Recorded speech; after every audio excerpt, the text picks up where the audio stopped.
Assalamualaikum warahmatullahi wabarakatuh. Selamat datang di channel Mantri of Grapes, mantrinya anggur. Baik bolo anggur semuanya, pada episode kali ini kita akan sedikit sharing mengenai tips supaya bunga anggur aman di saat musim hujan seperti ini. Mungkin banyak dari bolo anggur yang sudah menanam anggur dan berbuah, terutama di saat musim penghujan ini kok tiba-tiba bunganya itu gosong. Terutama di musim penghujan seperti ini, kenapa kok bunganya itu bisa gosong?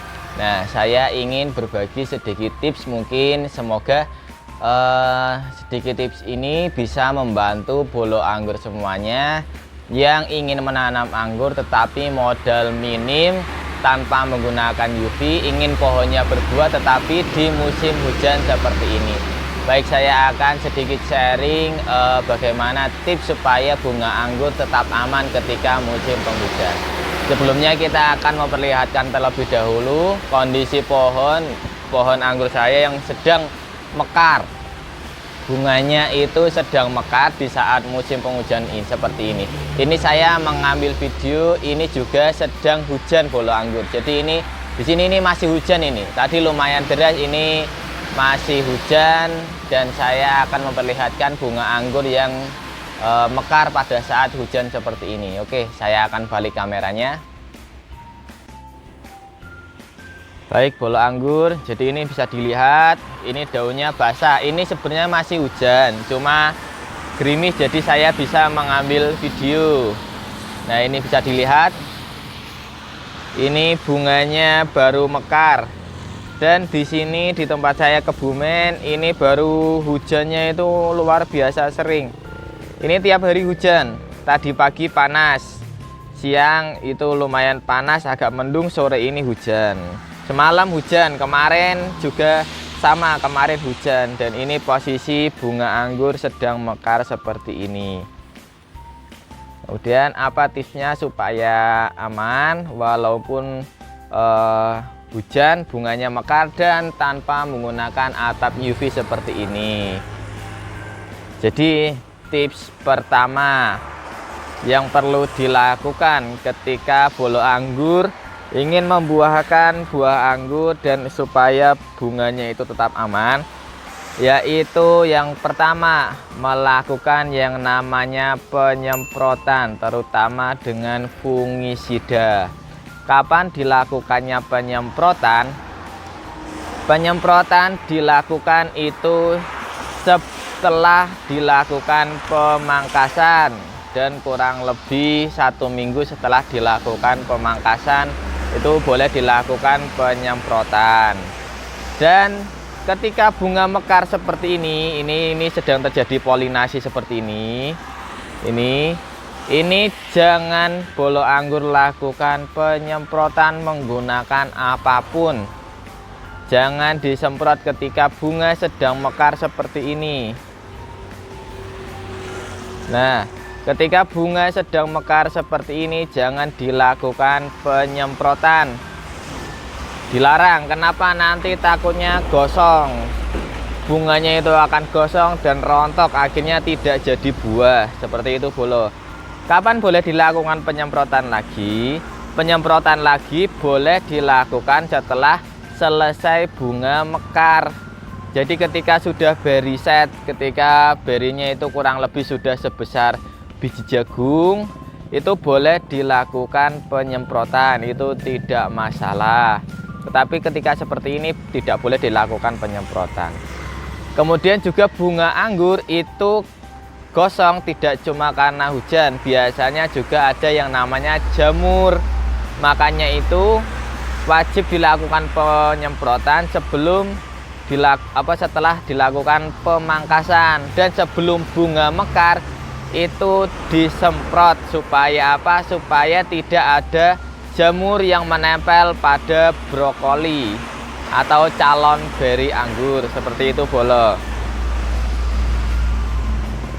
Kemudian tips kedua yaitu jangan bolo anggur menyentuh bunga-bunga anggur yang baru mekar seperti ini. Ini baru sensitifnya, Jangan bolo anggur sering-sering memegang bunga, dibiarkan saja, jangan dipegang. Kalau ingin supaya agak kering, cukup ini digoyangkan sedikit. Ini batang sekundenya digoyangkan sedikit, itu tidak apa-apa. Tetapi di sini ini jangan dipegang-pegang, dibiarkan saja. Kenapa? Karena ketika bunga anggur mekar seperti ini di musim hujan sering dipegang, maka resiko bunganya akan rontok. Bunganya itu bisa rontok dan gagal penyerbukan atau gagal polinasi. Seperti itu bro. Jadi jangan disentuh-sentuh, dibiarkan saja, nggak usah diotak-atik. Jangan diotak-atik. Kemudian selanjutnya itu hati-hati dalam melakukan pemupukan di saat musim hujan seperti ini. Kenapa? Karena resiko bisa terjadi yang namanya overdosis. Apalagi jika bolo anggur menggunakan pupuk dengan kandungan nitrogen yang tinggi. Saya sarankan lebih hati-hati lagi. Kalau saya pemupukan, saya menggunakan Lindi Super Kalium Fosfat. Untuk cara pembuatannya bisa dilihat di episode yang ini. Di sana sudah saya jelaskan mengenai Lindi Super Kalium Fosfat. Di sana kandungan fosfat dan kaliumnya itu tinggi. Jadi relatif lebih aman, justru malah menguatkan pohonnya. Dan juga di dalamnya juga banyak terkandung zat perangsang tumbuh atau ZPT yang sangat baik untuk menunjang pertumbuhan maupun pembelahan sel serta ketahanan pohon anggur. Oh iya, untuk tips supaya meningkatkan ketahanan pohon anggur, silakan cek di episode saya yang ini. Di sana sudah saya jelaskan mengenai cara supaya meningkatkan ketahanan pohon anggur terhadap penyakit. Seperti itu bolo. Kemudian yang selanjutnya ketika bunga ini sedang berbuah, jika terdapat tunas air di ketiak daun seperti ini yang tumbuh, itu disisakan satu mata tunas, disisakan satu daun saja seperti ini. Semuanya itu sama, disisakan satu daun. Fungsinya juga untuk menunjang untuk fotosintesis. Kenapa? Karena di saat musim hujan seperti ini air itu sangat berlimpah, air itu sangat banyak. Jadi semakin banyak daun itu semakin bagus karena proses fotosintesisnya semakin bagus. Seperti itu bolo.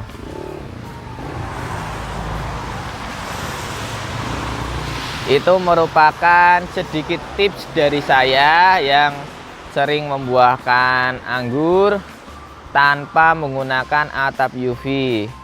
Memang ketika musim hujan seperti ini, itu polinasi biasanya kurang sempurna atau tidak sesempurna seperti saat musim kemarau. Tapi bukan berarti tidak sempurna itu tidak boleh dibuahkan, itu boleh, tidak masalah, tidak apa-apa. Cuma memang untuk kualitas buahnya atau kualitas beri serta kualitas dompolannya itu tidak sebagus ketika di saat musim kemarau. Saya akui memang tidak sebagus ketika musim kemarau.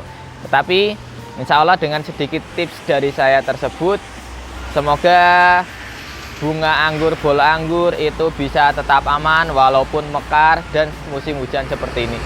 Mohon maaf bolo, ini hujannya tambah deras. Saya masuk rumah dulu. Semoga bermanfaat sedikit sharing dan tips dari saya.